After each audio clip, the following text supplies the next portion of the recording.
And I'm going to shut down my email. Give everyone. All right. Aloha, everyone, listeners and patrons. This is Stuart Yoshida, host of the OokTown Podcast, where we talk about all things ukulele. Once again, hanging out here on Google, broadcasting live on YouTube's, on the internets. And our show today is going to be all about traveling. So I brought in a special guest for that, and I'll get to the guests in just a minute. Before I do, I did want to give some shout outs to several people. Jody for contacting me and her paddle and strum class.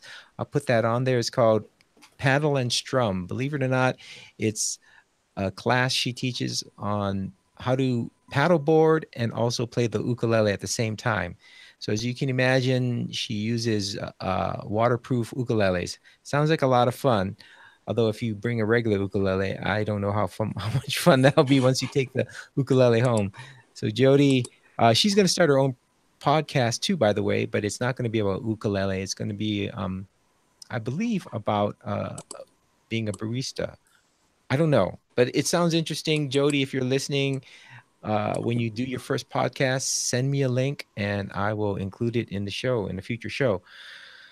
And then another podcaster is, or soon to be podcaster, is Rose from Melbourne, Australia. And she's starting an ukulele podcast. Looking forward to hearing about it, Rose. Thanks for contacting me. I'm excited that you're starting a podcast. I think this is great. You know, I don't know, was this a year ago, Doug, or even longer, that we started talking about, or at least I started saying, hey, we need more ukulele podcasts. And you guys out there, you guys have answered the call. Amen. Yeah. Yes, indeed. Oh, it's been a while. Oh, yeah. And finally, I want to send a big shout out to patron Michelle for sending me topics and suggestions for future guests and all kinds of great feedback and comments. And by the way, Michelle, I am going to be at Wonderstruck on Saturday, not Friday, unfortunately. I have a ukulele gathering at there's an opening there. Actually, I'll talk about that too. Is that a bar or a concert? It is neither. It is a grand opening of an exhibit on Hawaii, and it's here in Fort Collins. So yeah, the one of the ukulele groups I'm associated with is going to be playing there, and one of Gerald's friends is going to be there too. Troy, what am I thinking? Not is it Tony? And Tony Fuqua. Yeah. Tony, yeah, from the HSGA. Yes. Yes, all right. Yes, Tony. Hey, and you know, since we're on the YouTubes here and we're broadcasting live, whenever someone speaks, you already got a little sneak peek of who's on. So let me bring on my guests here. First one I want to bring on is a first-time guest. Sorry. And it's Ben from Ukulele Road Trips. No, Ben, don't worry about it. This is part of the live broadcast. It's fun. So Ben from Ukulele Road Trips. Yay! Yay! Hey! Yes, we've been trying to get you on the show. And I got disconnected just as you were doing the intro, so I didn't know you hadn't done the presentations. Don't worry about it. Yeah. and another guest there is a regular. This is the first time broadcasting live, and there's Gerald Ross. Gerald, are you in Michigan? Are you traveling? What do you? You got to be in Michigan. I'm at home. I had 3 weeks off between gigs. Nice. And starts up again next Thursday, or this coming Thursday. Oh, really? Where are you going to be? I'll be in Albuquerque at the Ukulele Festivals. Yeah, the Ukulele. Mm-hmm. Is that the one Heidi's at? I can't remember. Yeah, no. I think I have one more gig with Heidi this year in Florida.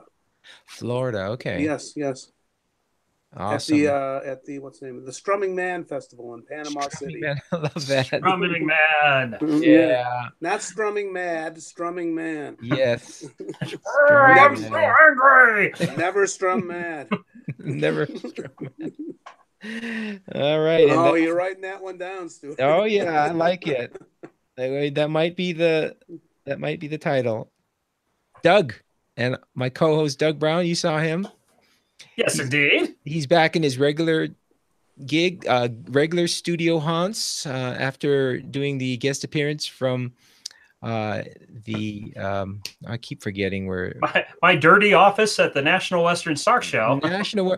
You gotta. Is there an abbreviation? Because I can never remember that. National Western Stock Show. NWSS is the. But you know, NWSS. Okay, I don't know. It sounds like a rap group. Oh, all right. Well, Doug, great to see you. great to see you. And we're gonna jump right into our traveling theme. Did everyone Hey. get the memo here? Yeah. Yes. Well, I first just to kind of introduce Ben. I first saw you on YouTube. I don't know how I got this link, but you were just starting off. I don't know. This is like 2 or 3 years ago, and you had like a picture of yourself starting off. I don't know if you had just gotten off a train, a plane, a boat. I don't know, but it looked like you were just starting off on your road trips. Why don't you explain a little bit about what you do? Yeah, maybe that video was just the first video of the road trips was just before I took a plane on the first ever road trip, and and I took a wait. Gerald, why don't you? Because as you're moving things around, it's switching back to you. Okay, I'm sorry. Go ahead. it's problem. okay. I can. Go ahead. Sorry, yeah, I was saying that there was one where I started the trip, which was at the airport just before leaving, and then I went to Bulgaria for the first ever ukulele road trip that I did. That was back in 2015. Wow. And the idea was to take writing and ukuleles, of course, and to write songs and share cultures that we don't usually think about visiting. I first started in Eastern Europe and visited Romania as well, and Ukraine, and spent 9 months there just writing songs and recording podcasts also with young locals, talking about not so much music as just their culture and their history. Yeah. So music and ukulele was a means to talk about other people's, really. That's the idea. Wow. Okay. Well, that fits right into the theme, and I kind of took a cue from what you were doing and seeing how you did it, maybe, and we can share our own experiences traveling and using the ukulele. Well, very cool. Great.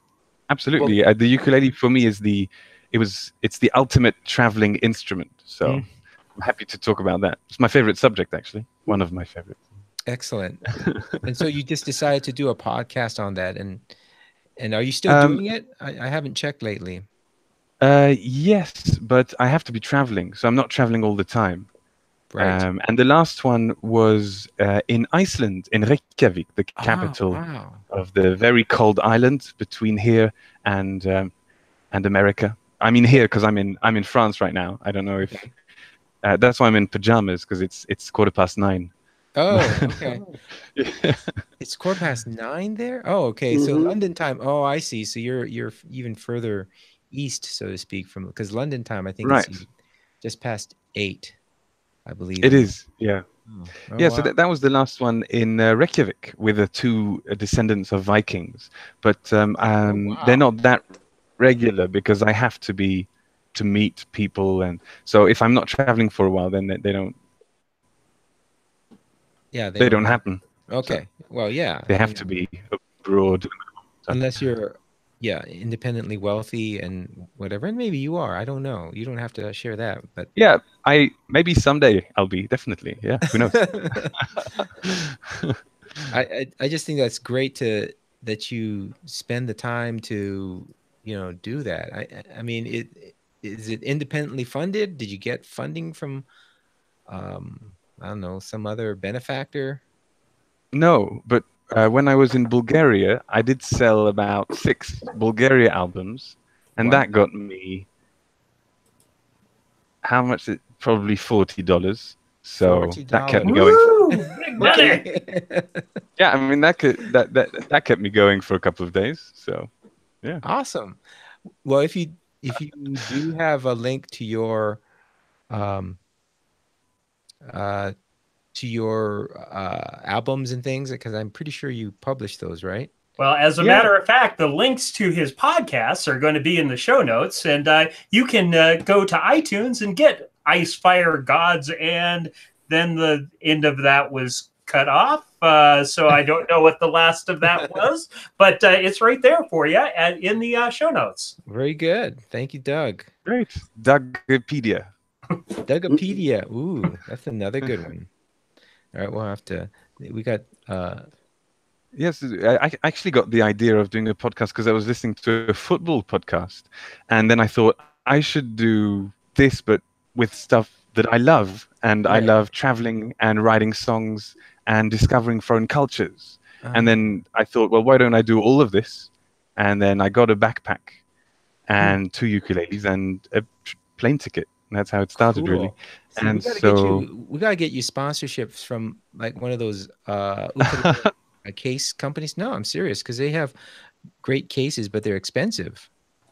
You know? I don't use cases, but I do use ukuleles. So I don't have sponsorship for cases, but I do have for the going north trip. The last one was going north when I went to Canada and to Iceland.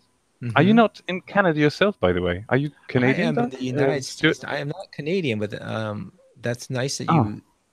you think that I'm Canadian. Because you're very friendly.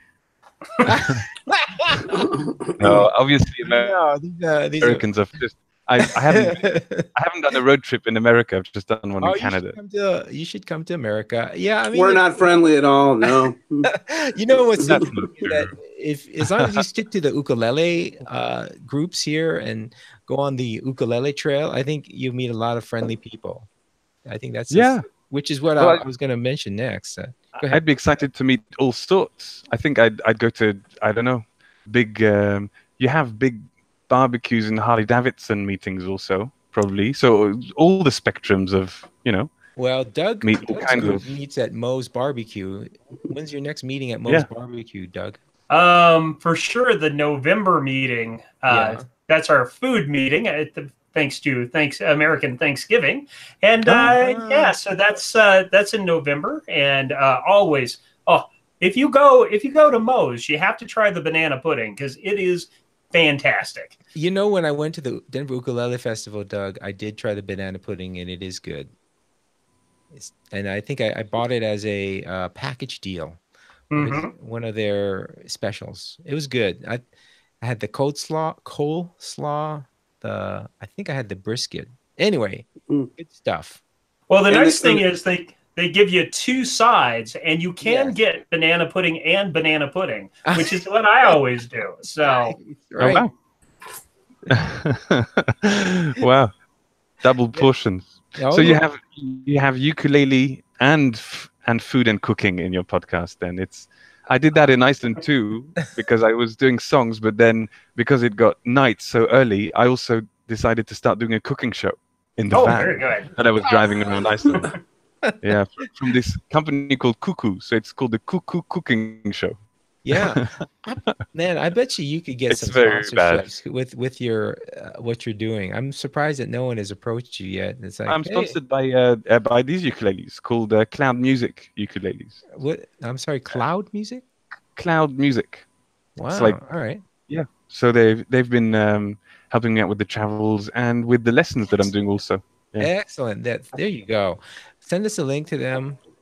They're the ones I had in Canada and in Iceland. So they're the ones that got really cold, the Cloud Music ones. Nice. Well, speaking of traveling, I want to start off with just tips and tricks. Now, you said you don't use a case when you travel?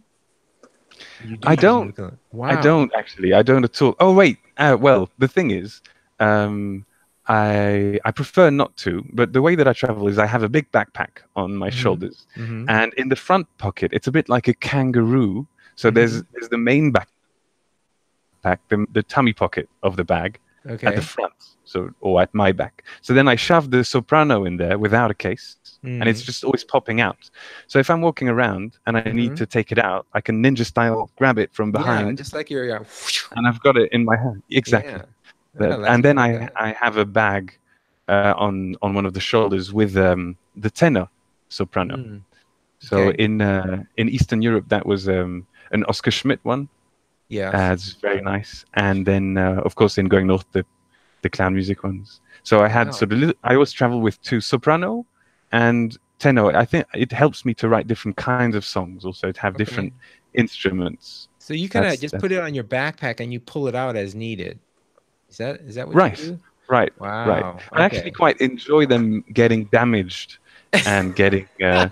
I Yeah, mean, getting it's like road human wear. beings, you know. You get scars, but then it's a memory, and it's the time that you Right. grew.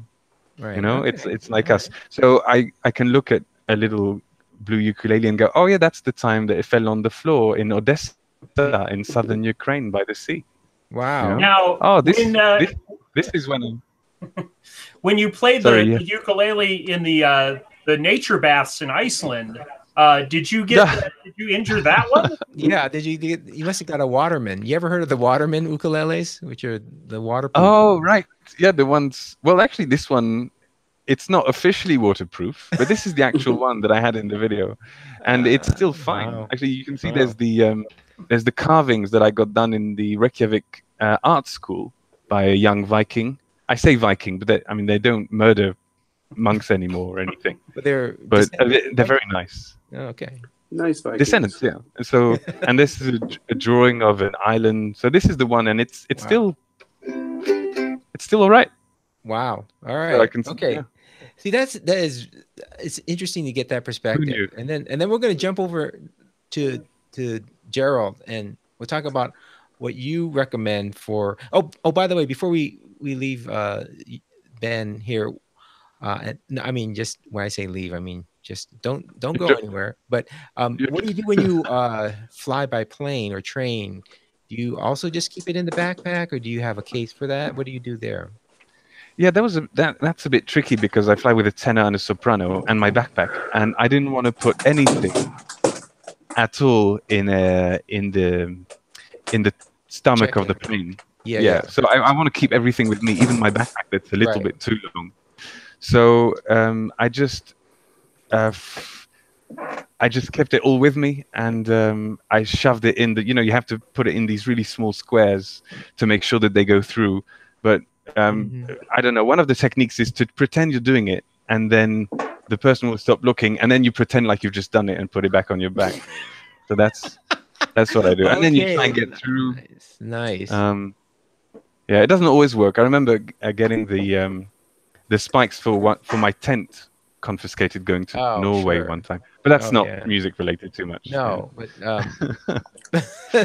but if you ever had to check your ukulele through, that would just not work.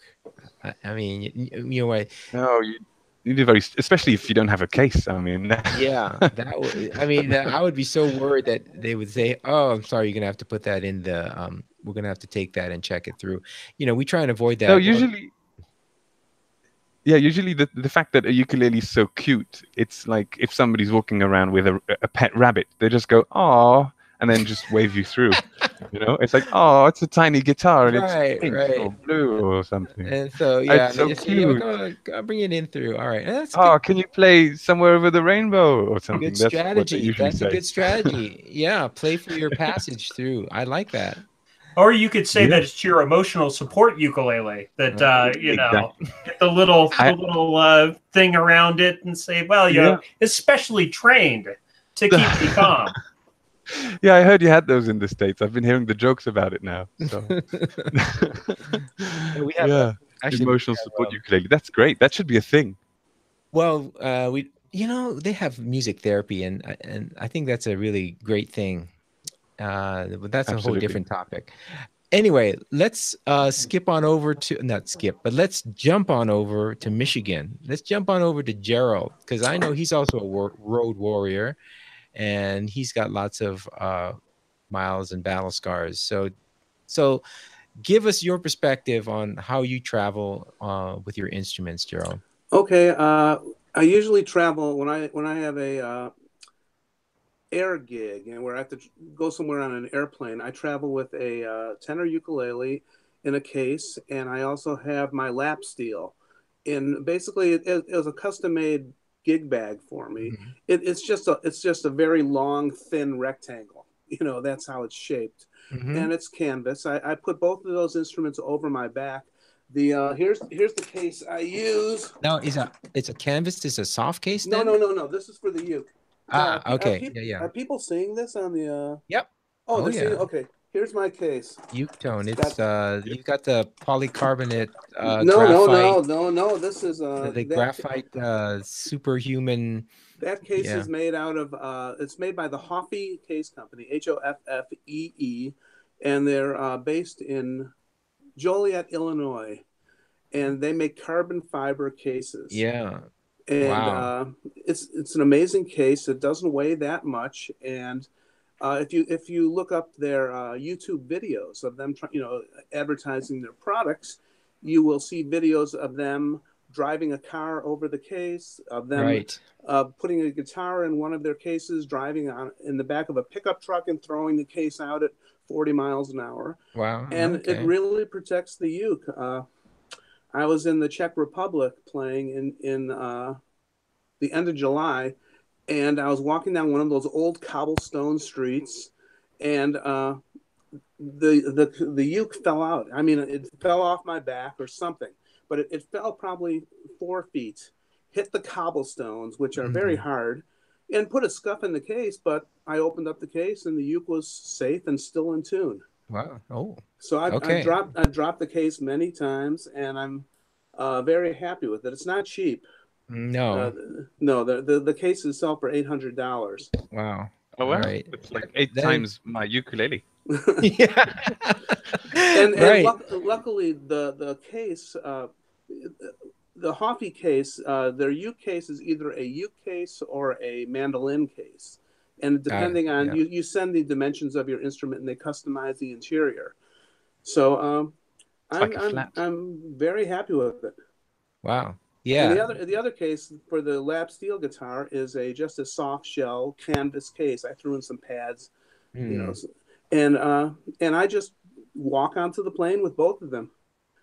And, Yeah. put them in One the of them overhead. your steel is that steel? Is that the what's that made out of? That's not like a fry pan, is it? Hold Or on. it's basically aluminum. Oh, Oh no! my camera just. Hold on. I'll be right there. Oh, yeah. You're, Okay. Oh, does the camera have a protective casing?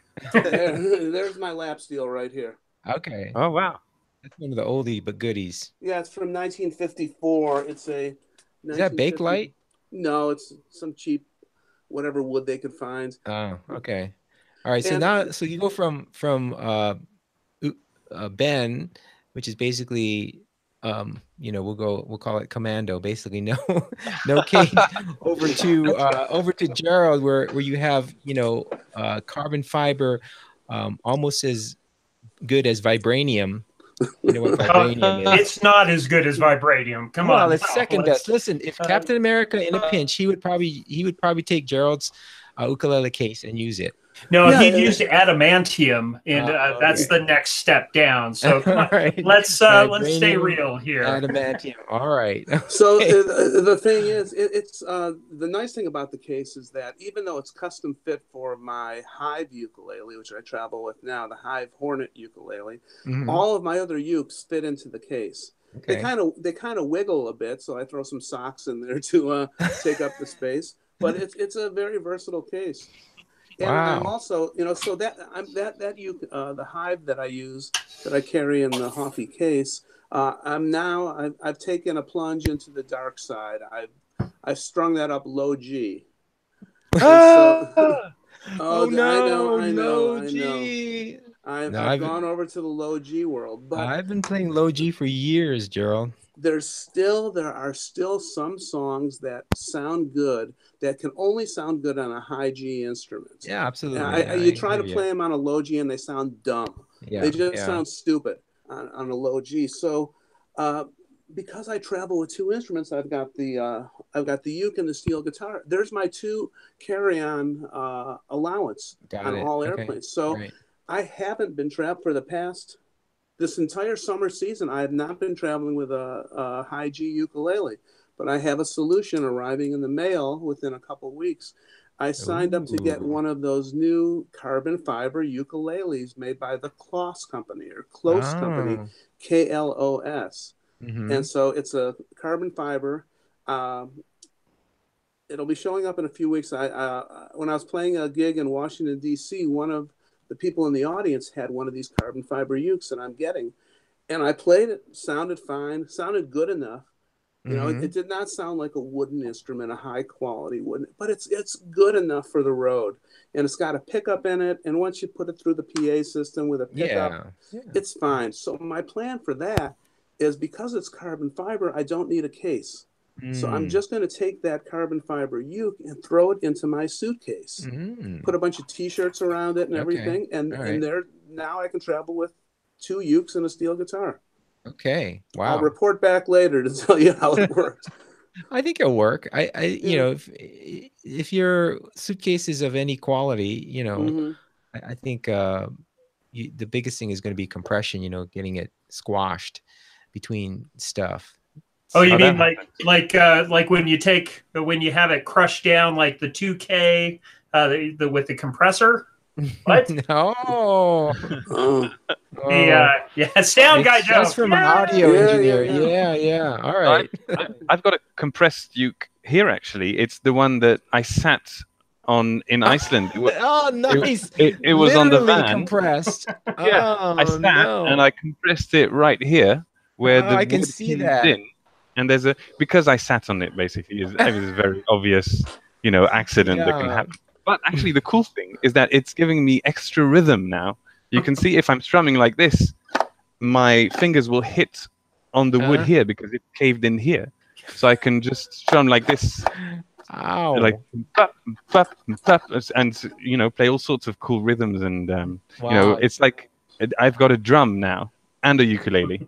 So exactly. It's compressed, but it's expanded, really. That's the thing. Compressed and expanded at the same time. The use has expanded. But yeah, is there a crack in it? Oh my gosh, that's incredible. Yeah, there's a big crack, but it can still fill up its 2 main functions. Yeah. Which is, one, playing music, and second of all, I can put my clothes in it inside when I'm traveling and I don't have enough space in the backpack, which is really good. See, these are good. Good traveling tips for people. So you can put extra, I mean, you have probably, if you're so inclined, you might want to choose what you put in. So you may putting the clean stuff in the ukulele rather than the dirty underwear. Yes. But I mean, wow. I mean, sometimes you've been traveling for a while and it doesn't matter, I guess. Could you store your barbecue sauce in the ukulele? It was contained in a plastic container. No, just socks. I think, you know, for what you do, Ben, that is really the best thing to do, because you got to expect you're going to get wear and tear, and you know, sure, you're going to sit on the ukulele, and I don't know if there's, you know, if you're traveling and it has a case, great, but if you're using it and you're moving it around, you know, you're going to get dings and things on it. So they're in my hands most of the time anyway. So I'm taking care of them sort of manually a lot of the time, because I'm playing them a lot of the time. Even when I'm walking around or anything, I mean, not when I'm driving, because that's dangerous. But only Victoria Box does that. Yeah. There are several videos where the people set up the cameras in the cars and they start playing. Yeah, I know. Even Daniel eat the sandwich, and Victor and Penny do that too? Yep, they did that, although I think the driver was just singing. Yeah. That's a good idea. It joins something that I really enjoy when I travel, is to have the ukuleles live the adventure. So I wouldn't there was a big adventure in Eastern Europe, but I wouldn't take the same ukuleles again on a different adventure. I start afresh, and then I let them live during that road trip. Wow. You know, so different ukulele road trips. So the ones that I had in Eastern Europe, the big one, it got painted over, and I would write all the names behind, or I would ask people from the countries to write the name of the country, so then it would have all the countries behind it and stuff. Well, see, these are good. Those are good tips.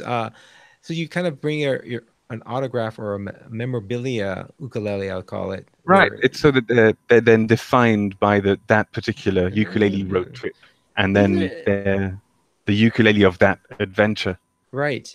Yeah, this is kind of cool. You have kind of two ends of the spectrum now. So, Gerald, you're more on the, you got traveling and you're doing gigs and so forth. So that's almost a different not different genre, but different way of traveling, which is still good.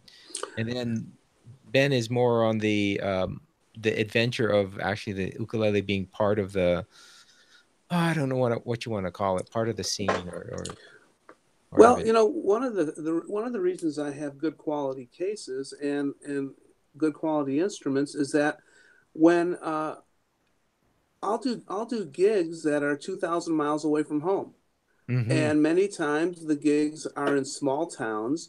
And if something breaks on my instrument, if I leave stuff at home, if my instrument breaks in transit, and I'm 2,000 miles away from home in a small town where there's no music store, right. I have to be prepared. I have to, take extra strings, extra cables, just so for my own peace of mind. Yeah, that's another good one. So traveling, that's a good point.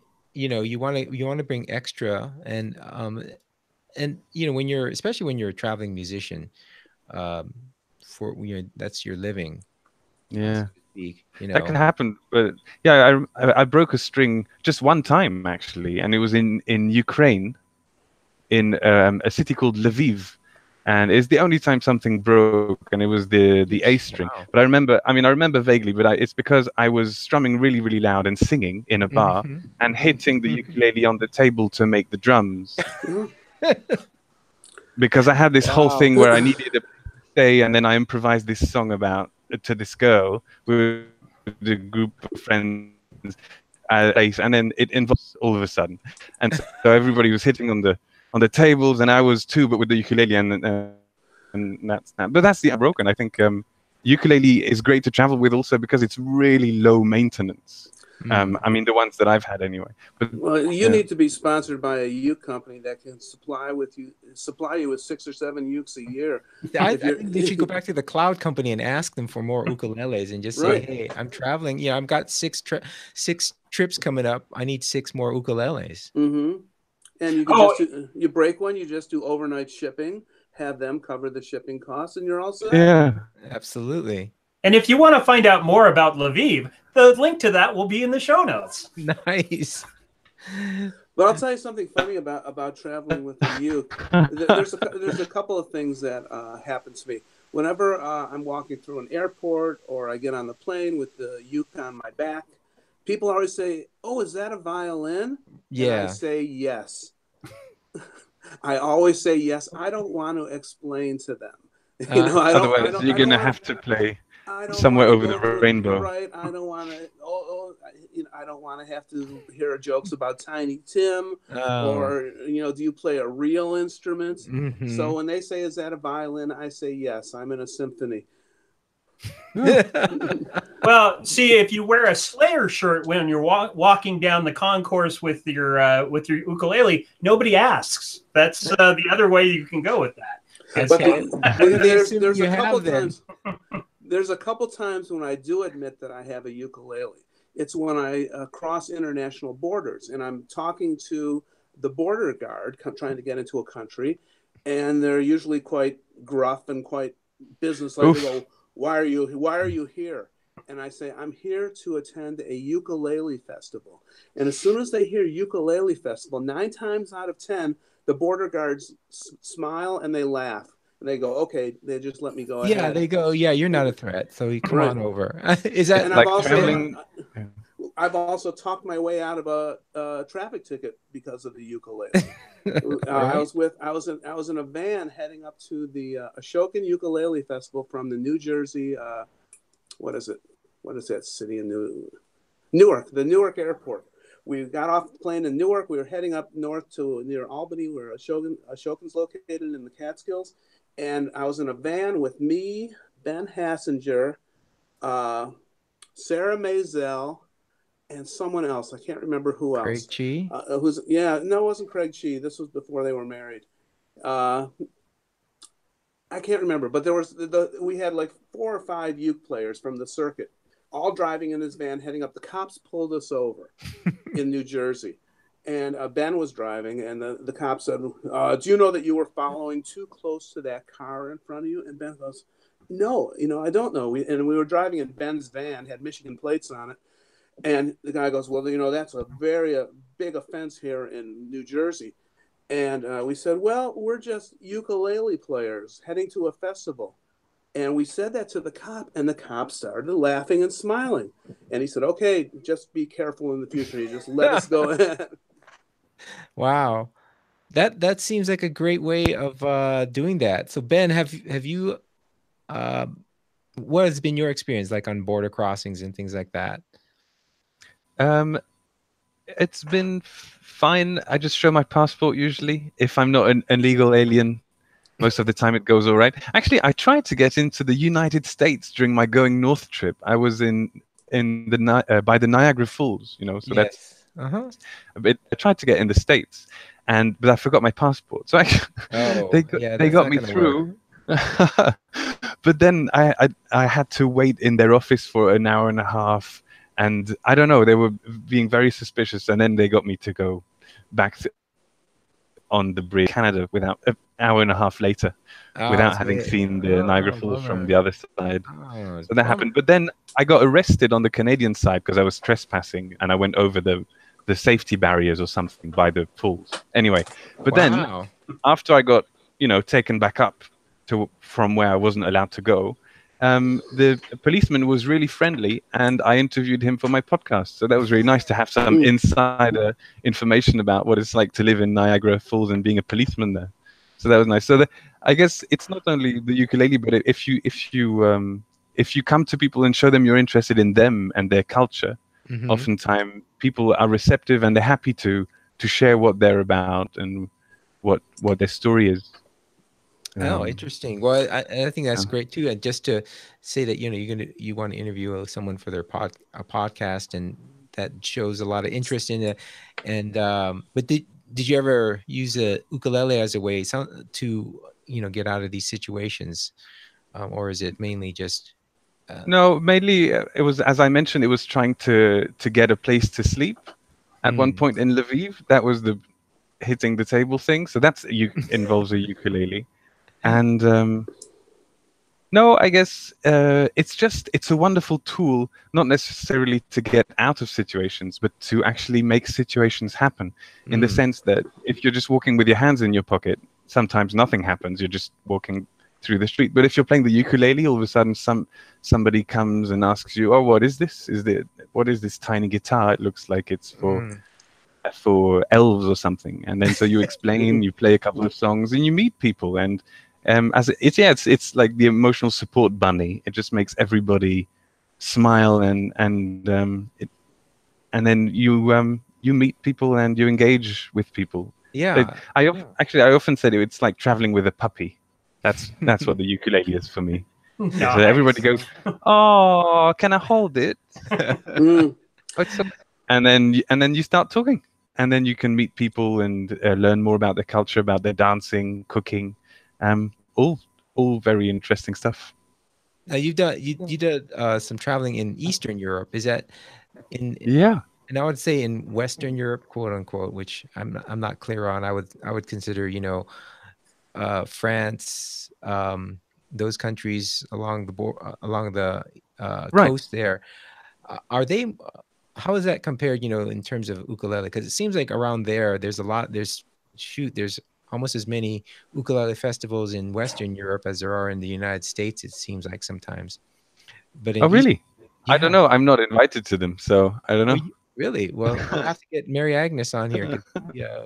She's it's organizer. I played at the. I mentioned earlier. I played at the Czech Ukulele Festival in July a couple months ago. Really? Yeah. In Czech? Wow. It was Czech in Republic? Prague, Czech Republic, No kidding.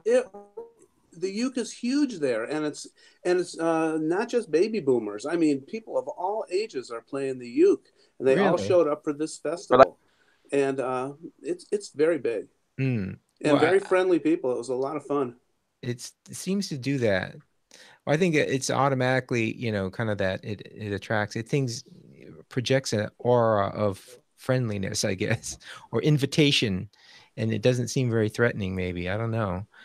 So Ben, what do you do when you go? I mean, have you been to the Czech Republic or those? I don't. My geography of Eastern Europe is not very good, so you'll have to help me out here. What countries in Eastern Europe have you been to? I think we lost Ben. Oh, Ben. Oh, he does look frozen. All right. Well, anyway. Well, let me tell you. I have one more border crossing story. You bet. Okay. Now this is this happened. The thing is, many times when you cross international borders, they just say, "Where are you from?" You say United States, and they say, "Go ahead." They just let you by. There's nothing to it, and it doesn't matter how you're dressed, how old you are, how long your hair is, or anything like that. This was way back in the late 70s, early 80s. I was with the Lost World String Band, and we were playing in Canada. You know, we're all from the U.S. We're playing in Canada, so we were crossing over into Canada from Detroit. You cross over from Detroit into Windsor, and then when you're in Windsor, you're in Canada. So we pulled up to the border gate in our car, and we were a bunch of hippies, long hair and beards and flannel shirts and ripped up blue jeans and beat up instrument cases. And we go up to the border, and the guy says, why are you here? Well, we're a band, and we're playing in Canada. And the border guard said, okay, have fun, boys. And he just let us go. And as we're pulling out of the customs area, we look over to the right, and there's a band. There's a tour bus, a band's tour bus, you know, and it's completely being torn apart. The luggage thing, they're looking at the tires. All the border agents are just going through this van with a fine-tooth comb. And we look over there. They let us go, a bunch of hippies, and the people they were ripping apart over in the bus, it was Bill Monroe and the Bluegrass Boys. Oh, those bluegrass guys, they are very suspicious. Yeah. Well, it does have grass in the name. Right. Oh, yeah. I'll give them that. Okay. Well, I can imagine you traveling at that period of time, you know, like a Cheech and Chong with a smoke-filled, no? No. We were just very long-haired hippies. I used to have a big Jufro haircut. I know. Yeah. I would use that, but I don't know. I'd offend some people. You're not allowed to say that. I'm allowed. No, I know. Right. I'm not gonna... Right. Wow. It's a trap. Hey, Ben's back. So we were just talking. The question I was going to ask you is Eastern Europe. So which countries have you been to there? We lost them again. Oh no, you're kidding. Sorry, come again? No, there he is. Oh, there he is. Oh no, I was just Europe, asking you what countries in Eastern Europe have you been to? And my geography of Eastern Europe is really terrible. Right. Well, I don't know how to describe it apart from the eastern bit. So if you have Europe, you go to the eastern bit, and there you have, if you go really east, you have Russia, but don't go too far east, because then it's Alaska and you're back where you started. Right. Yeah. So between Alaska and, I guess, New York, but on the other side, probably, I'm not sure. Anyway, Eastern Europe, I went to Bulgaria and then Romania.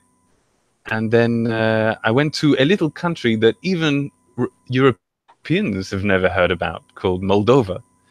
And the funny thing is, I've heard of it. In this country called Moldova, there's another country that is a breakaway rogue republic called Transnistria. So it's like Russian dolls, but with countries. Say that again. Trans what? Transnistria. It's a breakaway republic that's supported secretly by the Russian state, and it's a chunk of land in Moldova that is independent, but nobody recognizes it except for North Korea. And you're picking up just a little. Oh, did we lose him again? All right, we lost Ben again. He is okay. I think talking about that country, the Russians got in there and I was wondering about that. Him, yeah, that's a little creepy. Yeah. Actually. Wow. Well, if you want to find out more about Transnistria, so that's quite interesting. Sorry, we lost.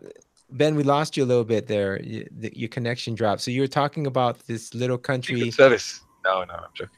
Well, no, we were wondering about that. When you started talking about that country, you dropped out. It's like, I think the Soviet, or not Soviet Union, But the the Russians. wonderful thing is that in each small country, it was getting close to other normal people, just living a life, but just different, and different in the small things, different in food, in dances, in the music they listen to. So it was getting close to the people really is really exciting. And that's a lot of where the inspiration comes from also. I mean, sometimes it's history, but sometimes it's just a little blip in their culture that all of a sudden I think is really funny and inspires me. One about the Bulgarian Easter, because they do lots of stuff with eggs. And I thought, well, that's exciting. And then the song just followed. And I've got a whole song in Bulgaria just about their money. Because when I saw it, it looked like each banknote was like a tutorial on how they had the moustache, the full-grown one, just the goatee, and just all sorts of quirks can become songs if you're amused enough by them. Well, is that, and so what's your usual approach? Is that you go over there and you start playing and strumming, or do you have a set agenda? What do you do? No.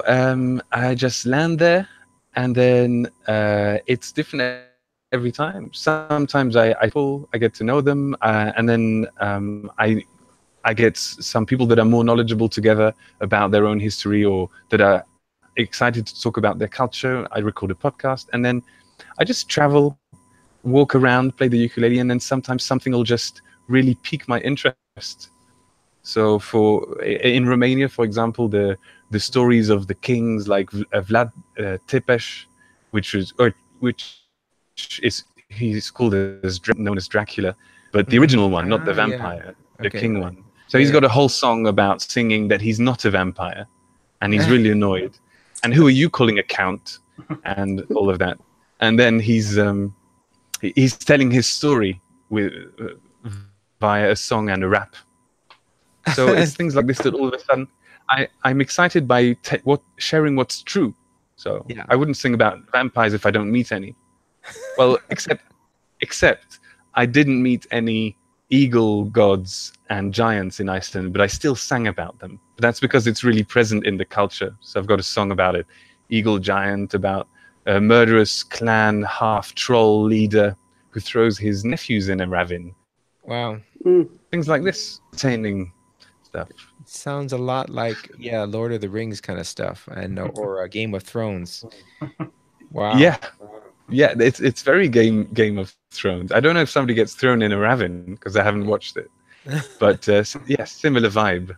I would guess. And I guess so that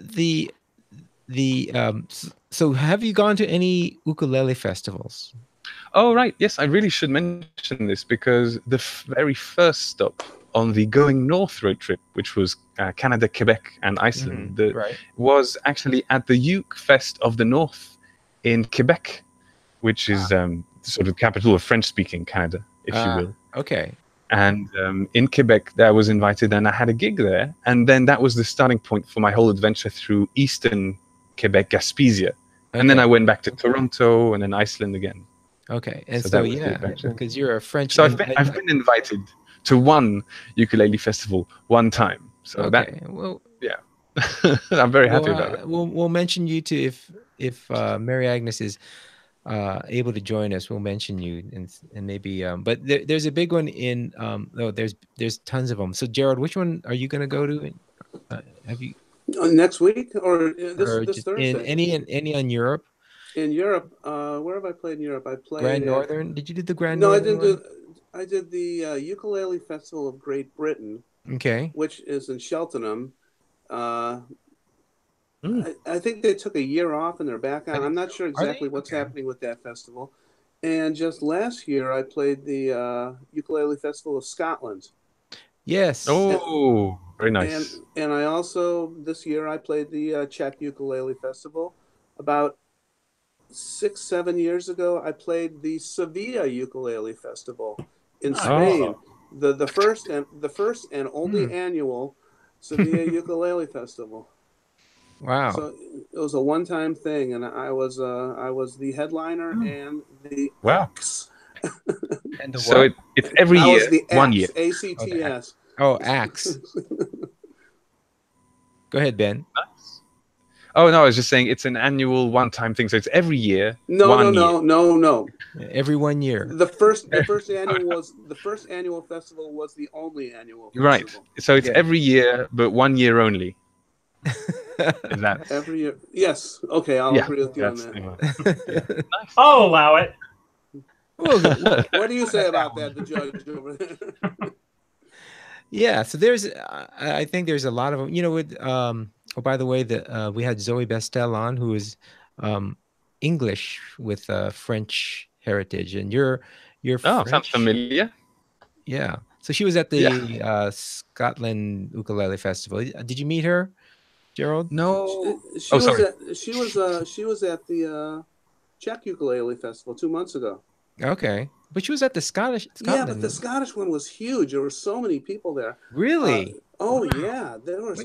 It was a very big festival. I can't give you exact numbers, but I would imagine that in terms of attendees, there was probably 200-300 people there. Okay. And in terms of how many people they hired for the festival, they probably had 20 acts at the festival. ACTS acts. Wow. All right. Yeah. So I really didn't spend time with her in Scotland, but in the Czech festival is a little more cozy. So we spent a lot of time in the green room. All the musicians hung out and talked and drank water. It was incredibly hot. It was this summer in Europe there's been a heat wave going on there, and in Prague the temperature this past July, it was in the 90s Fahrenheit, and right. You don't expect to travel with sunscreen when you go to Czechoslovakia or the Czech Republic, but it was really hot and uncomfortable there. It's hot. A little out of the ordinary. Wow. Really amazing country. And it's funny that you mentioned Scotland, because that's actually one of the places that inspired me to start Ukulele Adventures. Really? Because why is that? Yeah, I was traveling with friends in Scotland, and I just found with a ukulele that I had in the backpack, and that was a trip. And I just to entertain them, because I just enjoy making people laugh with music and with songs and with ideas. So to entertain them, I just started writing songs about what was happening to us. So a guy was eating lots of carrots. So he had carrots, for me, for you. They're good with pasta too. And then the main one was the whole Scotland song. It was at the end of the trip. I had a really big song with all the places we'd visited, everything we'd done. And the chorus was in honor of a girl who stayed in the car because she was cold or something, or tired, and while everybody else went onto the beach. And in the evening, she was really upset with us for leaving her behind. And it goes, there is so much wondrous here in Scotland. Gaze into the sunset, hold my hand. You can make a wish under a shooting star, or you can just stay sitting in the car. Nice. That was the chorus of that. And writing these songs and making my friends laugh was sort of, I should do this more, was the idea. Yeah. I should try to find a way that I can do it, but then share it with a lot of people. Yes. So it's fueled, if I make people laugh or if I interest people in other cultures and in my songs, that's the fuel of my trip. So if no, probably I'll, what happens, I guess. Well, that is a good way to do it. Now, I think that I think that is a awesome way, especially with kind of your travelogue theme. I'm just wondering, I'm not a big extrovert, nor am I a very spontaneous songwriter. But I still think that ukulele would be a great thing to do. So I want to get you guys and ask about traveling. And I think there's two ways to travel. Maybe I'll call it the extrovert way and the introvert way. Because I'm thinking, when I go traveling, if I go to Europe, I'm going to check out all of the ukulele groups that I know of, like in London, there's the Ukulele Wednesday groups that are Mm-hmm. on various spots around the town. And in Scotland, I'm gonna ask Zoe Bestel. It's like, okay, where do I hang out and meet people who like to play ukulele? Is there a ukulele group around? You know, that kind of stuff. So I just kind of Right. want to get your feedback on that. You know, if you're So you're traveling, addicted, basically. am I addicted? I don't know. I think it's a great way to meet people, you know, Yes, and definitely. using it. But I think there's different ways. So there, you've got the ukulele road trips Ben way, which is awesome and amazing. But for us regular folks, what do we do? You mean what in terms of Traveling with your ukulele? You know, what can you do to when you're traveling with it? Spots to But do. it's funny. Go ahead. It's funny you mentioned introvert, extrovert, because at the beginning I wasn't too comfortable just playing outdoors and having people walk by, and I was playing the ukulele. I was a bit shy at the beginning, but then I had to play because that was the idea of my trip. So, I have to record the song that I wrote here, Mm-hmm. and so I just have to do it. And after a while, you just get used to it, and then you stop being worried about being embarrassed because it doesn't matter. But in terms of being an extrovert or introvert, when I play these festivals, I meet a lot of the quote unquote famous ukulele players on the circuit. And let me stop this call coming in here. Hold on a second. Hello. Yes, it's for Dan Gerald. calling. No, it's someone. Gerald someone is busy right now. Yes. He'll come to the phone later. So what was I saying? Oh yeah, I hang out with all these people who are on the circuit, the so-called. One of them people. was just phoning you, actually. Yeah, with a gig, a big high-paying ukulele. You just gig, missed right? the biggest gig of You your missed life. out. Right. Oh, That was Carnegie Hall. oh, you want me to come instead? Oh yeah, Right. I'll totally do it. And I'll get $75, and all I have to do is park cars, right? Doug is frontlining now. So anyway, so I'm hanging out with these ukulele performers who many times when they're on stage, they are total extroverts. They're Right. Mr. and Mrs. That's the drugs. Entertainment, very outgoing, and then you hang out with them either backstage or you go out to eat with them after the show, and they're very quiet people. Yes. There are so many entertainers who are just total extroverts on stage, and outside of the stage, they just clam up and they want to be quiet, and it takes a little while to get to know them. And yeah, strange. I can. Yeah. I think. I don't know Danielle Anderson that well, but I imagine sometimes that she's kind of that way, where, you know, she'll go out, she tells all kinds of jokes and does a great show, and then later on, if you hang out with her backstage, she's maybe a little quieter. Yeah, I mean, there's definitely a stage persona and a street persona. Mm-hmm. Yeah. Well, okay. So that's definitely, I can see that. I'm just thinking, you know, when I'm going on I'm not a professional performer per se. I mean, I play with a group, right, with Chris Kennison and all that. But I don't. If I'm just going to travel and I take my ukulele, what's weird is that when I go to Hawaii, it's, you know, other than kanikapilas, you know, little jams like that, there's not really a group per se where you go, oh, you know, I know I can meet people by going.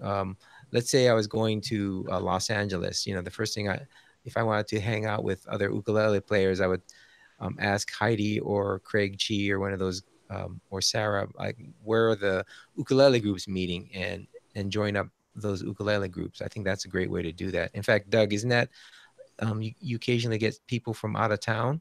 Yep, absolutely. We've had lots of visitors that have, and I don't know that they've ever planned to come to the Denver. You know, I'm going to go to the Denver Ute community, and I'll also go to Denver while I'm there. But it has worked out a couple of times where we've had people who have been coming through town, and they come and strum with us, and then generally go to lunch with us, and then go on their merry way. It's super awesome. Well, actually, I think that, I don't know if he was particularly going just for the Denver ukulele group, but he definitely said, hey, I'm going to be in Denver, so I'm going to check in on the Denver ukulele community. So I think that's one way of doing it. I think most local ukulele groups around the U.S. would welcome someone who is a ukulele aficionado, and they just are in town visiting their aunt or uncle or something like that, and they have a free night, and they find out there's a ukulele gathering at some local pub or something like that. I think most groups would gladly welcome an outsider. Well, that's what I'm Ukulele banking on. players are very nice people and very welcoming. I guess the instrument also probably makes its way to the brain structure of every player. A lot of people just become nice, like the sound of what they're playing. Maybe that's why it's the group effect.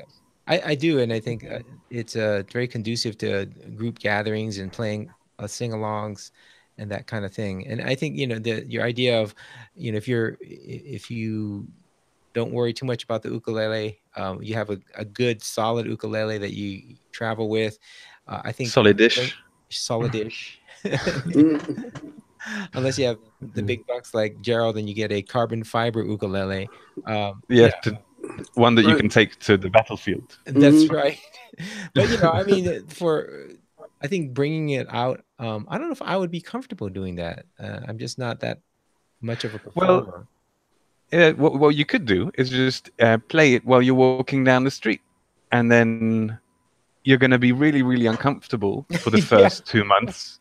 But then the third month, you're going to feel a bit more comfortable. Yeah. And then as you gradually make it to the 9th month of your pregnancy ukulele test, then you'll feel much, much, much more relaxed and very happy to share your gift and your songs. So. Well, that is one way to do it. Like a wandering minstrel, you're kind of learning as you go. Yeah, that's really what fits the idea of the project. By the way, it's a friend once said, "Oh, you're the modern troubadour," and all of a sudden that's a good point. That is what I'm trying to do, is just sing songs about stuff where I encounter it, and where I encounter it also. I still think where I'm at. It takes a certain person to do that, and I think I think there are other people. So all you other wandering minstrels out there, start busting out your ukulele, start busking. And that's the funny thing is I busking. Oops. I can't busk, which is weird, but I can walk down the street and sing, and then talk to people and sing them songs if they have a request. Busk. That's interesting. But why is that? I can't busk because it completely depresses me to sing my heart out for people that aren't looking or listening. So and the other side of that is that my voice is not a powerful voice. So I enjoy singing a lot, but not booming out on the center square so that everybody can hear my Radiohead cover, because it actually really tires my vocal cords that aren't that. They're not professional vocal cords of an opera singer or something. So I still have actually pretty strong. But it works. It works fine for a camera, and if I'm in the middle of nowhere in Iceland and I put a camera down, that's fine. Mm-hmm. But if I'm in a busy square in Berlin or wherever, then that's not for me. But that's the great thing, is that I really enjoy buskers, and I love listening to a lot of them, and I'm so happy when I encounter them, even if I'm busy and don't have time. But we can't do it all. We just have to figure out what am I good at, what can I do, and then just do that, because I can't do that. So I tried quite a bit, but it doesn't work. Yeah. Well, and I think one of the things that Ben was saying, the idea that if you get yourself to where you're always carrying your uke and you're playing it and sing, like going out and specifically doing that, whether or not you think that's really fits into your personality, like you can move yourself that direction. The like leading groups, which is what I know about. At first, I didn't feel like that was really my bag, but now I've come to realize that my favorite thing is to lead groups and to play with other people, and that's through forcing myself into doing that. It really helped me realize something that really makes me happy. So, yeah, pretty awesome. Wow. Yeah. So great. Challenging yourself and doing that. Wow. All right. Well, I got some work then cut out for me. I think playing music for people who aren't listening, that's called being a musician. Yeah, that's called playing at a bar. I mean, I don't know how many gigs I played. I know. I've been doing gigs since I was 16 years old, and a lot of them people don't listen. You know, that's just name of the game. Yeah, I know. When you're, especially when you're. That's a good point. But I guess what I meant was that it's because a lot of the time songs I'm telling a story, I feel. But if I'm playing along or if I'm improvising with a jazz musician or something, then that's fine because I feel like I'm presenting a music, that people can appreciate a bit of. But if I'm singing about a guy who just threw his nephews in a ravine and there's just a bit of that story and I'm playing a character, it doesn't make any sort of sense taken out of context. If you have a 10-second snippet of that there's no point, I think, for the listener also. Mm-hmm. Yeah. I think part of playing on the street and busking is you have to set yourself up correctly. You're never going to have the sound that you have sitting at home playing in your living room. You're out there on the street and there's cars zipping by and there's fire engines and ambulances making a lot of noise. And you have people who are just walking through. They have business. They don't want to listen to you. They have to get from point A to point B. So they're going to walk by you. And you just have to set yourself up in a good place where you have somewhat of a decent sound and just do it. And a ukulele is really not that great of an instrument to play on a street in a city. It's not that loud. Mm-hmm. It really can't project that far, Right. unless you have an amp. And then a lot of cities have restrictions on whether you can use an amp or not. Right. And so you'll notice, many of the successful buskers and street performers, they're horn players.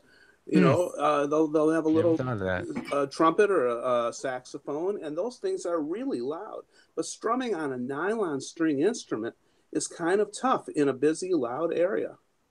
Yeah, I think, speaking of busking, I think just getting an amplifier. I've seen videos of bass players, just jamming together, and they obviously have to have amplifiers, right? So otherwise, because it's not an acoustic bass, it was. Oh yeah. I thought it just goes.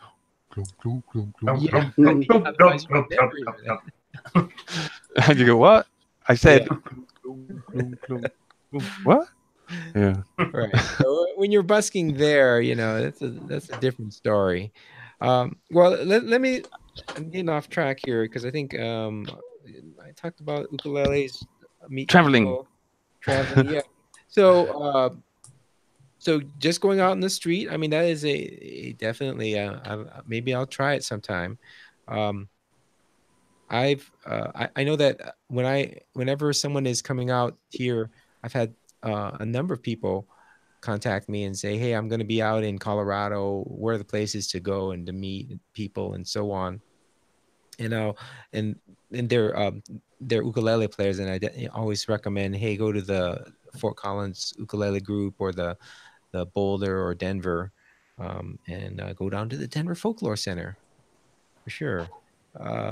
Noted. I'm taking notes of all of this, and I'm preparing a ukulele group road trip of America. Absolutely. Yeah, you would fit right in there, Ben. I mean, seriously, I think you could go from almost coast to coast in the United States, and there's. Oh, sorry. I would coast. I would coast. Coast. You would coast. From coast. Coast to coast, from coast to coast. And I would coast through that. Is that what you're trying to say? Absolutely. Exactly. Yeah. Okay. I was just getting confused. Sorry. All right. So here's the other place, though. Advantages and disadvantages of traveling with an instrument, because I think one of the things that I always worry about, I'm kind of a guy that wants to. I have an ukulele, even though it has a lot of dings on it. I like to, put it in the case and have it traveling with me. But a lot of times, I'm not in. Other than, I'm not quite doing the same as Ben is, where the whole point is taking your ukulele, writing songs, using that for Ninja culture. style. Yeah. Oh yeah. I love that. Yeah, just whoosh, out of the back of your backpack. Yeah. So why don't we talk about a little bit about advantages and disadvantages of traveling with an instrument here for Well, the ordinary civilian. Go ahead, Joe. One of the disadvantages is if you're flying to gigs and you have a gig in a say you have a gig in the southwest part of the United States and you're there for 3 or 4 days and your instrument gets used to a very dry climate, and then you hop on an airplane and you fly up to a very humid climate.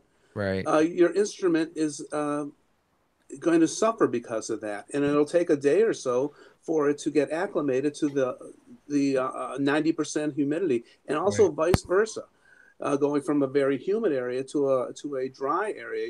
You'll notice it in your instrument. If it's way too humid out there, your instrument doesn't sound nice and crisp. It sounds kind of muddy, and it feels like you're playing a sponge. So that's one of the disadvantages. I would imagine that it's a little better if you're driving or Gerald, walking between gigs. You're treating your ukuleles with that they're becoming really picky and difficult to deal with. No, I'm joking. It's not like kids. Well, actually, but with your carbon fiber ukulele, you may not actually need to worry about that as much. It just won't have necessarily the tone. Maybe. Well, yeah, that's one of the beauties of a carbon fiber instrument is that it's not affected by weather or humidity. Right. So that goes back to the 1930s when the National Guitar Company came out with their metal body guitars. One of the reasons they came out with it is that it was impervious to weather conditions. Yeah. I mean, you couldn't drop it in the ocean, but you could play it when it's 25 degrees out in North Dakota. And you could play it down in Mississippi where it's 110 degrees and 90% humidity. And the instrument doesn't suffer. Well, and I think the Fluke Ukulele Company, that's one of the reasons why they came out with the Fluke, I think, is that it's partly plastic, and then the wood they use is more, it has a plastic fretboard, it has a plastic body, it has a wood soundboard, but I think they're trying to make it so that it's more of a traveling one. Ben, is the cloud ukuleles that you play, are they made for traveling, so to speak, or anything special? I force them to be to adapt to traveling. Oh, so you force your ukuleles. I don't. Yeah, they don't have a choice. No, if I'm going into a hot pot in Iceland for a swim and I want to sing that I forgot my swimming trunks and I'm taking my ukulele with me, it can't say no because it's going in the pool. So, but the good thing is, I don't know. They've all tended to survive. So this one still sounds even after. Yeah, even after the new song about being in a pool. Is that a soprano? Yeah, that's the soprano, the one from the pool.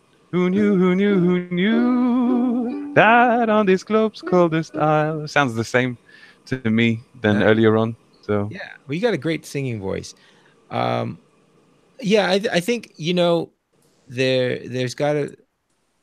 I think people, if they want to make a ukulele, I wonder if there's a big market for traveling ukuleles. I'm sure there's a ukulele company that does that. All ukuleles are traveling ukuleles. Absolutely. That's how my brain works. But I mean, going from one extreme to another, go ahead. That's where carbon fiber comes in. That's where plastic comes in. It's right. They've already have something like that. I need to get that Waterman ukulele too, because that all plastic Waterman. I've actually played it at the Denver Folklore Center, and it plays really pretty well. I was impressed. I think you'll be impressed with these close ukuleles, KLOS. I don't know if it's close or close. I don't know, but it's a fine sounding instrument. It's like I said earlier, it does not sound like a $4,000 wooden instrument, but it's good enough. What are they retailing at? They go between $450 and $700. Wow, that's actually okay. What? Whoops! What was that? Well, Stuart, just wherever you're going, okay, I'm buy back. one. Well, I would say, if you're going somewhere, Mm-hmm. One there for $30, and then when you leave, just give it to someone you've met, and then That's you've another shared great the love idea. of the ukulele. Right. And Yeah. then you've saved $400, which you can use on your flight back. So I think that's a I great guess idea. it really depends on what you're going to use the ukuleles for, because Right. if it's to strum around, wine. But if you're going to play at gigs and stuff like Gerald, then you need to have professional equipment at the ready. So it's a different mode of functioning, I guess. Yeah, yeah. No, I like that idea. Go ahead, Gerald. Yeah, I'll agree with you. If you just want to have a travel instrument to just throw in the back seat of your car or to play around the campfire, and you don't care that all the smoke from the campfire is getting into your instrument, and it's The ukuleles love it. It's great. It's great. Those $100 ukes or those $75 ukes, those are fine. But if I'm not, I don't bill myself as a singer, and people who have heard me sing will agree with you on that. But so I'm mostly an instrumentalist, so I really need precision instruments. Right. I need my instruments to play in tune up at the 14th fret. And many times on the inexpensive instruments, you just don't have that. Yeah, I could travel with disposable ukes, but it just would not. It would make me sound bad because and you're kind of, it's a different gig when you're traveling to a ukulele festival because you're the headliner, or not maybe not the headliner, but you're one of the headliners. You're there to perform, and it's about the ukulele instrument. And I think that's one way of traveling. And so that's definitely, I would, but I like I think there's also this idea, which I'm trying to wrap my mind around, of what Ben's talking about, which is like, hey, you're going to go to, I'm going to go to visit a foreign country and I want to bring an ukulele. Why not just buy one? Maybe I'll just buy an inexpensive, good, solid ukulele and plan on leaving it there, with someone. I think it's an interesting. Yeah, it's really nice to be able to give it as a gift. It's so affordable. If it's $40, and then you play around. It's a great souvenir, and you can take it back home, and it can be the ukulele of the trip, or just leave it, give it to someone, I guess, over there. it's go ahead, Ben.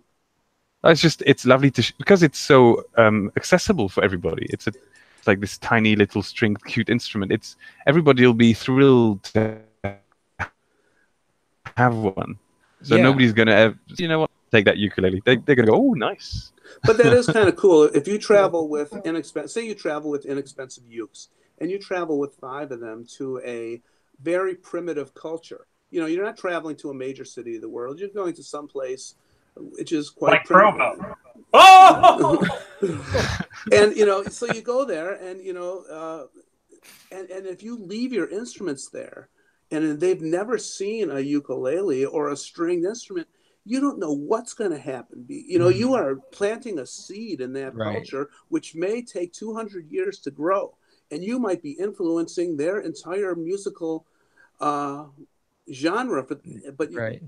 So that's basically, I destroyed Canada is basically what Gerald is saying. I left the ukulele in Canada, and now it's going completely AWOL. People are turning into half ukulele, half Android human beings. James Hill already did that, so he's pretty much destroyed Canada. So. But interesting enough, that's the story of the Hawaiian steel guitar, right? Because that's Portugal, what happened in Hawaii.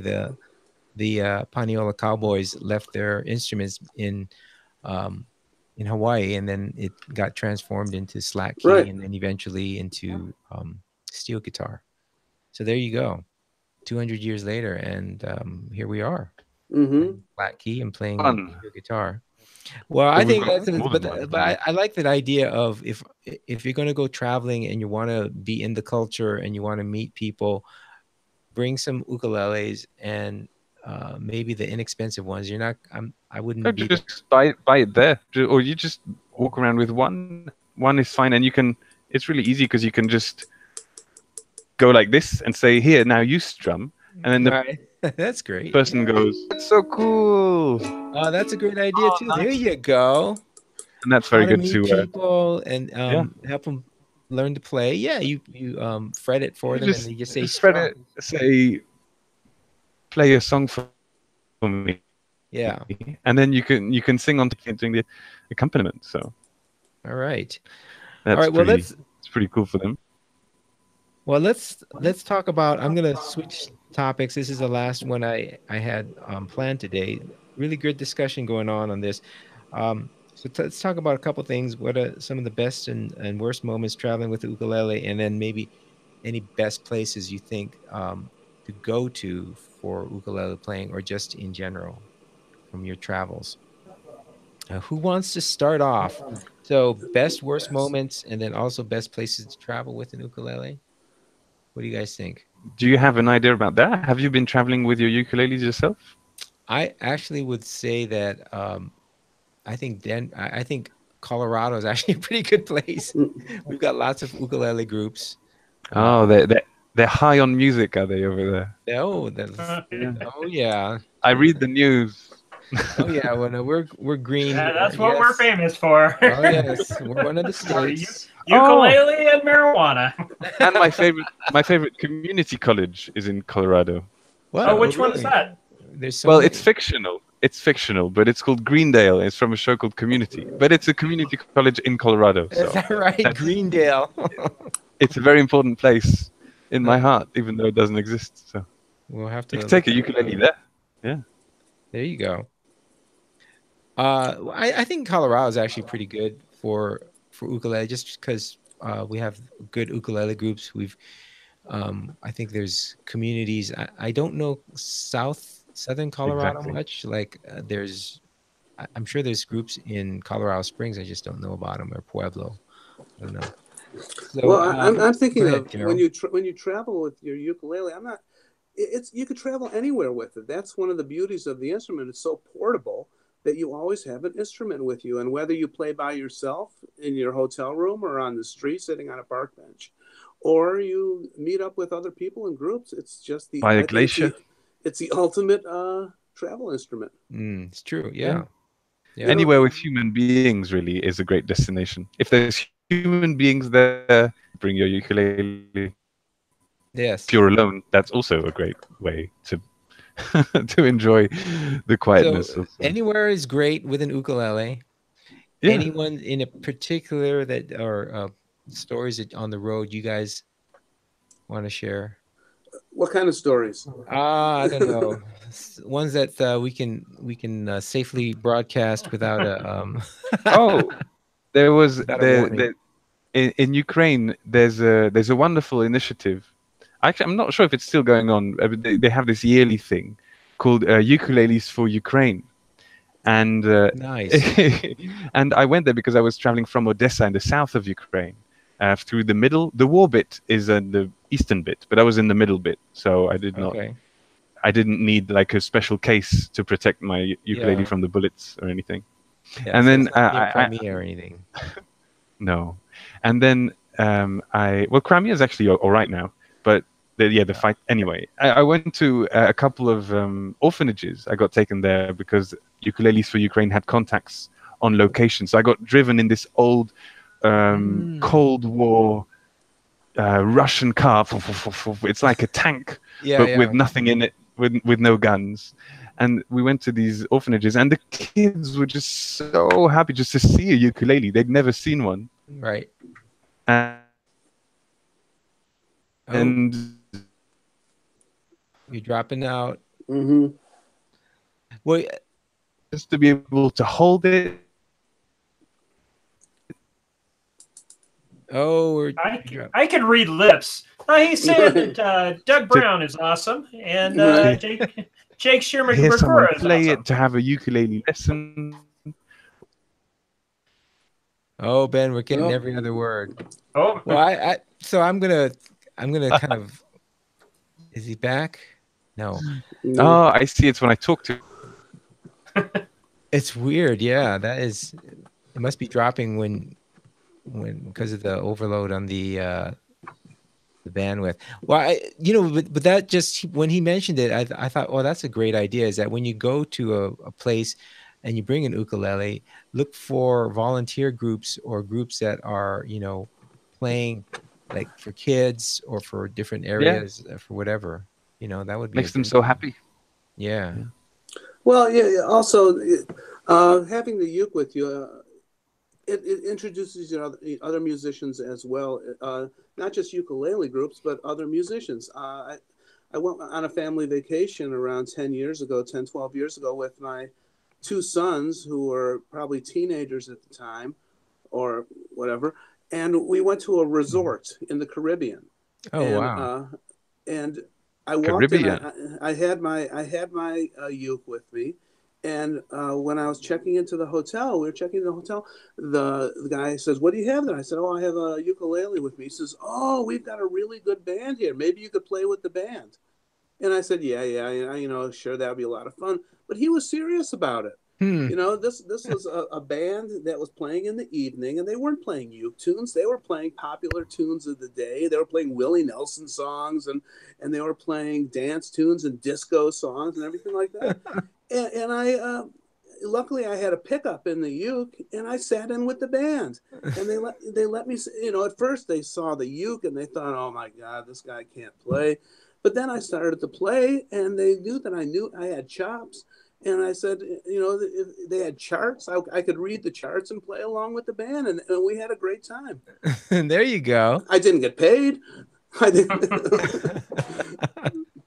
Did he even give you free drinks? Come on. I think I got free. I mean, it was one of those resorts where you get free drinks for everyone. Oh, okay. So right. So giving me a free drink was nothing. Oh, bummer. All right. That's success. If I can get free drinks in an evening just by singing or playing the piano or something, that's success. That's an evening well spent. There you go. They don't give out free drinks anymore. When I was a younger musician playing in bars, and luckily I don't play in bars anymore. When we used to play in bars and we play for 4 hours straight, we'd start at 9:30 in the evening and go till 1:30 at night. Yeah.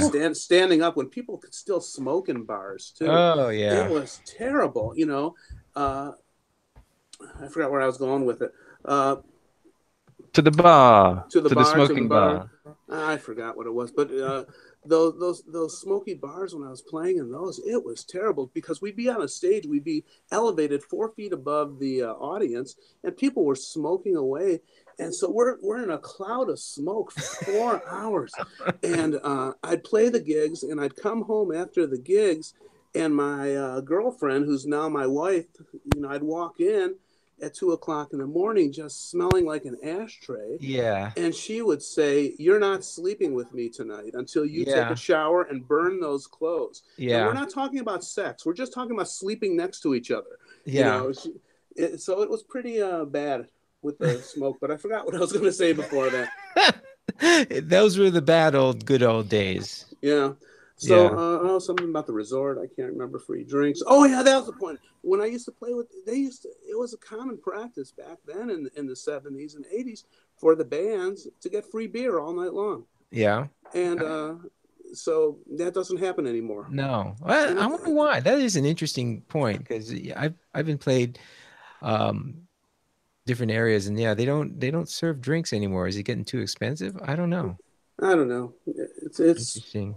Well, I can tell you from a lighting guy perspective from back in the day when they used to allow smoking, it was great because you didn't have to have a fog machine and you could get light going back and forth. And it was, especially rockabilly guys, because those guys smoke a lot. But boy, the rockabilly bands, you could have that the beam definition all night long. That probably helped out with the lighting, didn't it? Yeah, with that smoke effect. All right. Well, we have gone through all of our topics. I've learned a lot. So I think. Are you going to do it? Are you going to walk around the streets of Colorado strumming your ukulele? I think if I was going to, if I take a trip to Europe, I might bring one that more of a road ukulele and maybe plan on leaving it. One that's made of asphalt? Take a what? Sorry. An asphalt road ukulele. An asphalt. Right. One made with tar paper. A literal road trip. Yeah. Yes. But if I take a road trip to Europe or something like that, maybe I'll take a ukulele I plan on leaving, and definitely one that I wouldn't be afraid to take out the bars and things like that, or To throw on the floor for dramatic effect. Well, sure. That's important. What you should do, you should always Uke drop. travel with an electric ukulele. You know, a ukulele with a pickup in it. Yes, so that you can could plug in. Yeah,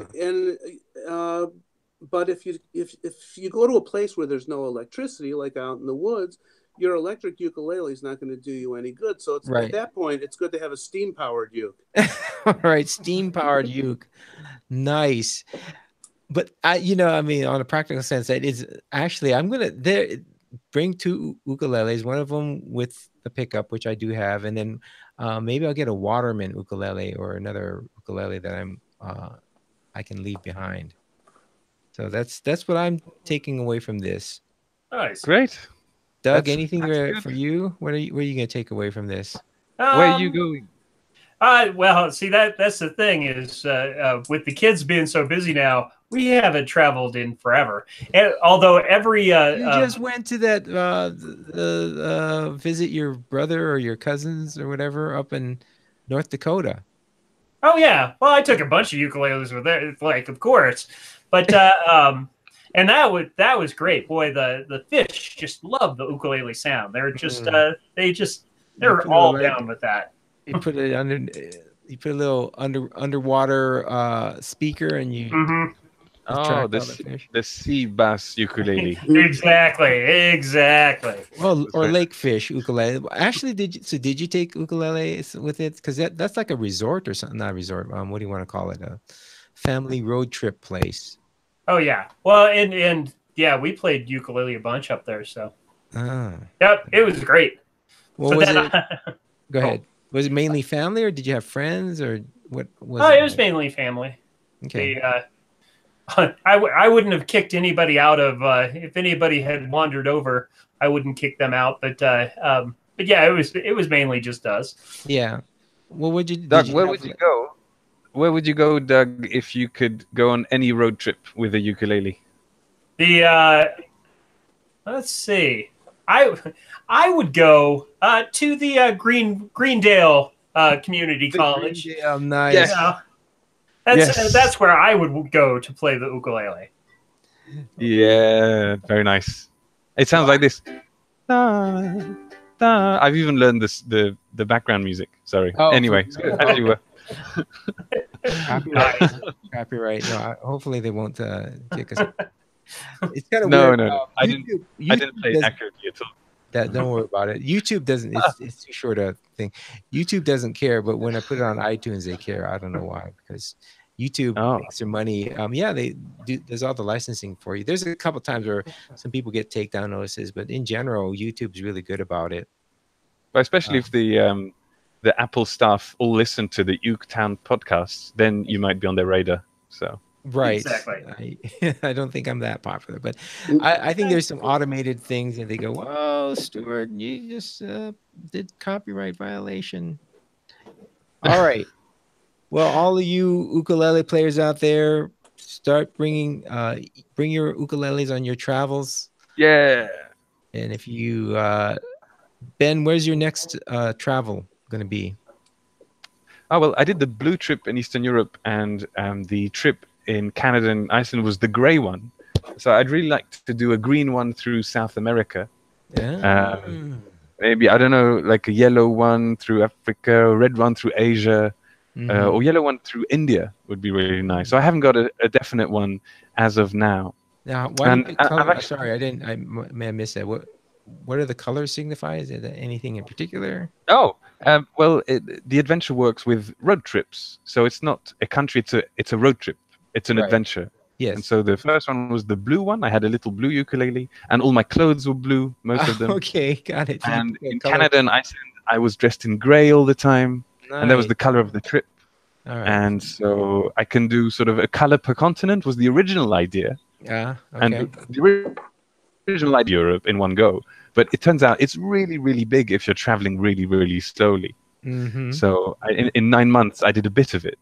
But the plan is still to go all the way. In the very first song, I actually say that. I say, through eastern landscapes, right to the Isle of Scilly, where you'll hear me make a quite dumb pun. Under the stars, under the sun. Come on a ukulele road trip, oh yeah. So the idea is to one day make it all the way to the Isle of Scilly, which is south of Britain. At some point I'll make it, maybe when I'm 50 or something. Wow. Well, I hope you make it. Yeah, thank you. Lots of trips to come and adventures. Actually, I still haven't done the album for Going North. So maybe if somebody's listening to this again in 2 months, you can buy the Going North stuff, maybe, Okay. if I've started working on it. And your website is what? What's your website? Ukuleleroadtrips.com. Ukuleleroadtrips.com. Yep. Awesome. We'll put that in the show notes. Great. And I should mention, I want to thank all of my patrons and listeners. Support us on Patreon. Go over there to patreon.com/OokTown and make a donation, because that helps support us and keeps us going on the show, helps pay for the keep the lights on my website, helps pay for microphones for other podcasters. I don't know. Hey, which, by the way, Gerald, does that mic work with the iPad?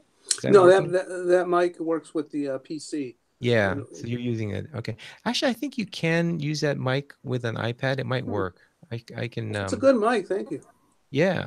So yeah, that I've if regular podcasters, I bring them on, and if I can, we can get them microphones. That helps out. So Gerald, what are you doing? Well, let's see. What am I doing?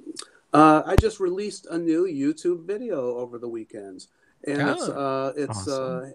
A cover of Henry Mancini's "Baby Elephant Walk." Oh yes, from the movie Hatari, the John Wayne movie from the 1960s. I remember that. It's a great tune, and it's getting a lot of good reviews. It's been up on YouTube now for close to 2 days, and I've got close to 1,000 views already on it. Nice. So it's I'm getting good feedback from people, and I tried a new way of recording, and I think it's going to work out. It's a much fuller sound, so I'm happy about that. I'll be working on more videos this week.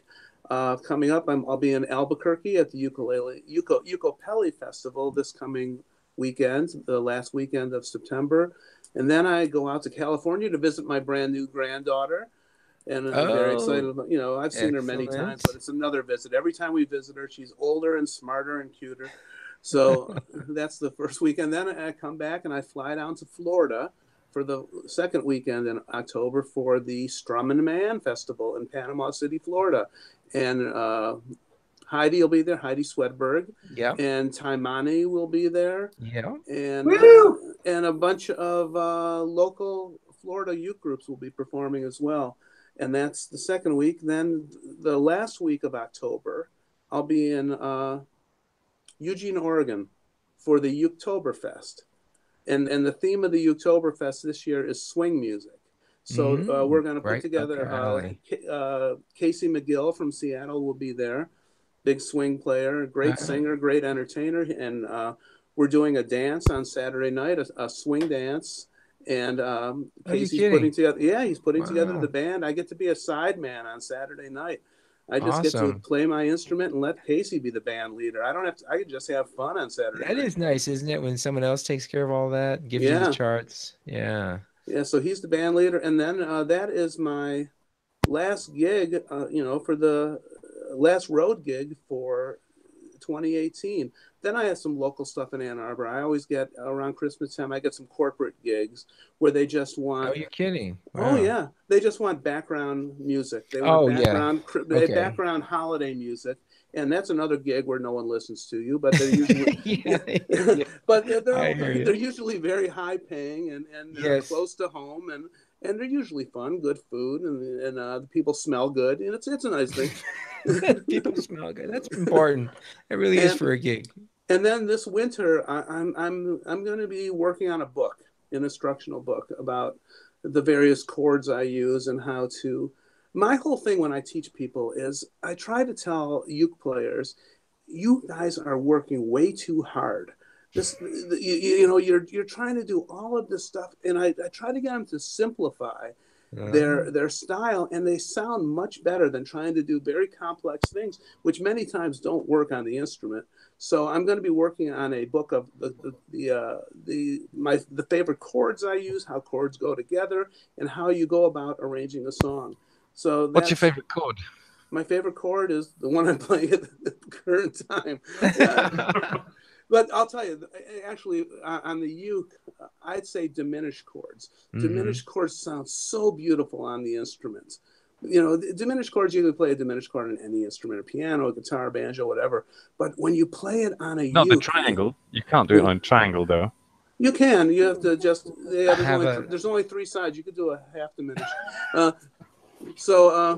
a djembe. Have you tried doing a diminished on a djembe? It can't be done. I tried to, but the humidity just got to the instrument, kept knocking it out of tune, and the diminished chords would turn into major sevenths. So I hate that when that happens with drums. Right. So that's it. So I'll be working on a book this winter, and then it starts all over again in around March or April. Next year I'll be at the Reno Uke Fest in Reno, Nevada, and I'm also going to be at the Palm Springs Uke Fest next fall. Get them to invite me. And I've got some other gigs lined up for the summer as well. Palm Springs, I've been wanting to, yeah. Oh, has Ben Hassinger been at that one? I can't remember. No, Doug Reynolds, Doug Reynolds who puts on the Reno Uke Fest. Oh, okay, that's where I heard of it. The Palm Springs Festival. Yes. Okay, yeah, cool. So I've got stuff cooking, and it's fun, and I'm playing instruments. I'm retired from my day job. I'm having a great time. Well, and GeraldRoss.com, we can get all your music there. Is that right? Yep. And also go on YouTube to see my latest creation.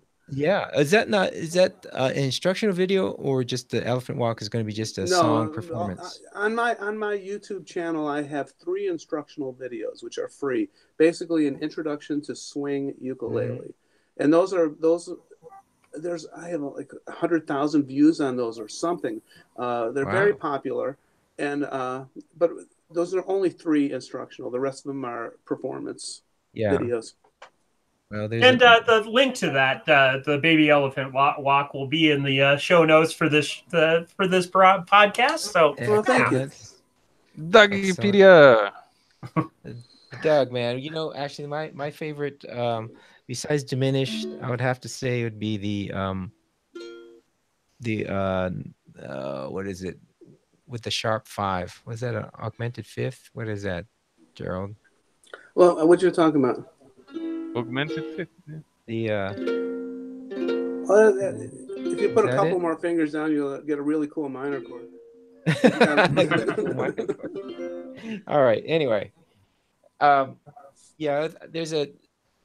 there's a musician I play with. He takes these plain songs and he just does chord substitution out the wazoo, and he always gives me this chart. I'm like, oh my gosh. But so I'm learning the augmented 5th and diminished and all kinds of cool chords and how to play them on ukulele, because obviously he's a keyboard player, so he's got lots of keys to choose from, and I only have 4 notes. So simplify. Let him play all the difficult chords. I know, exactly. Just play. I always try and choose the juicy ones. Is like what makes this a diminished chord versus a major chord, and use those notes. It's the notes. Hey, you're right. It's definitely the notes that make the difference. The right notes, the exact ones. But, anyway, you always assume that exact one. It's just if it's the notes. Well, and if I want to stand out or I just want to play along, it's more about that. So anyway, we'll talk about philosophy of choosing the right chords. And when Gerald's book comes out, I'm sure we're going to learn about that. It's going to be a bestseller. It really is. No, let us know when it comes out. I definitely would love to read it and see what you should do is borrow it from a friend and make Xerox copies of it. Absolutely, just make like 100 Xerox copies. Give them out as Christmas gifts all the time. All right.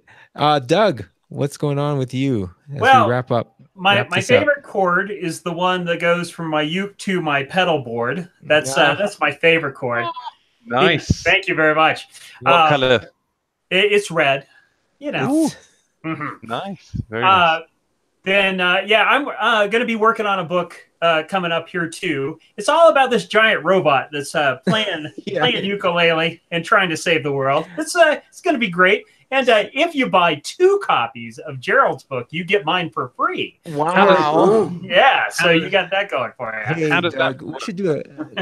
What's that? How does the ukulele help the robot save the world? Well, you'll have to get the book to find out. Isn't that? Are you not giving that away, and then more secrets are to come? There's actually hints in our past podcasts because Doug, this has been a theme throughout quite a while. Gosh, when did this start? Was that with Molly Lewis? Years ago. Years and years ago. So you're gonna have, this is like a serial. You're gonna have to go all the way back. I think it started with Molly Lewis, although I wouldn't say, I can't say for sure. So he's got one secret weapon. It's when he plays diminished chords. He shoots laser beams. And then because the Denver Uke community meets the 3rd and the 5th Saturday, and this is a 5th Saturday month, we're doing a tribute meeting to the songs of Aretha Franklin. So if you're in Denver, you're coming up on Saturday, it's going to be awesome. Well, what you should do for the perfect song for the ukulele group for an Aretha Franklin song is Chain of Fools. Chain of Fools has 1 chord in it. That's it. Is that the one with chain? That's it. The song has 1 chord. Wow. Now, that's the easy part of the song. Getting it to sound like Aretha Franklin's version that's the difficult part, and getting the groove going. Is it really just 1 chord? Because that would be a great song to teach people. It's red, and it goes from Doug's ukulele to his switchboard. Exactly. That chord. Right. That's the chord. That's that chord. What's the other chord? Well, that's kind of cool because then you can just choose whatever key you want. I like it. Yeah, but there's some keys that sound cooler than others. All right. You know, every chord has its own personality and tone to it. Like a G chord on a ukulele sounds so happy and pretty. You want to do that Chain of Fools with that plain vanilla G chord. I mean, it would sound like I don't know what it would sound like. Yeah, I'll get into trouble politically if I talk. All right, well, we're gonna wrap up the show. Thank you guys so much. Ukulele Road Trips, Ben from Ukulele Road Trips. So great to have you on. Yeah, thank you. We'll have all the links there. You can. It was very nice. And we're gonna have all the links there. So if you want to support Ben, buy his stuff, go on to his website, and the Patreon also. I've got a Patreon page. Oh, send us that too. Yeah, we should link up. Yeah. Patreon buddy. Absolutely. So support us on Patreon. Go over to patreon.com/what? What do you? And you can. It's / ukulele road trips. But also on the website, I just redid them. You can check out the maps of the road trip. So you choose the road trip, Iceland or Eastern Europe, and then you can you can click on the different songs in different countries, and then the song comes up according to it. So if you click on Sibiu in Romania, then you get the song from there. If you click on the south coast of Iceland, you get the song from there also, or the cooking show. It depends. Yeah. Very cool. All right. Go ahead and check it out. Patreon.com/ukulele road trips for Ben. Mine is patreon.com/OokTown, OOKTOWN. Thank you guys so much for all your support. So guys, take your ukuleles traveling. If you're like Ben, you put it in your backpack and take it out like that. Otherwise, put it in a hard case. And put it in a case that's not black. I don't know how many festivals I've been to where everyone has to put their ukes in one place. And you go to find your uke after drinking 4 glasses of wine. Right. It's a sea of black cases. I don't know. Right. You're right. Okay. I'll keep that one in mind too. Super. Well, thank you guys so much for being on the show. We're going to wrap this one up. And Thanks, as we guys. do on every show, I'll count to 3 and let's all say aloha. You guys Isn't it ready? mahalo? Yep. Isn't it Aloha. Mahalo. You know, we'll say that too. Mahalo to everyone on the show. So which one is it to say goodbye? Aloha. Aloha Oh. means hello and goodbye in Hawaiian. Oh, so if you Yeah. sing the Beatles song, it's aloha, aloha, Exactly. aloha, It's aloha, aloha, aloha, aloha. It'd be even easier because you don't even have to remember that. Just one Yeah. word. All One right. word. So everyone on 3, here we go. 1, 2, 3. Aloha. Ah. Ah. Cool. See you All guys right. later. Hey, thanks a Okay. lot.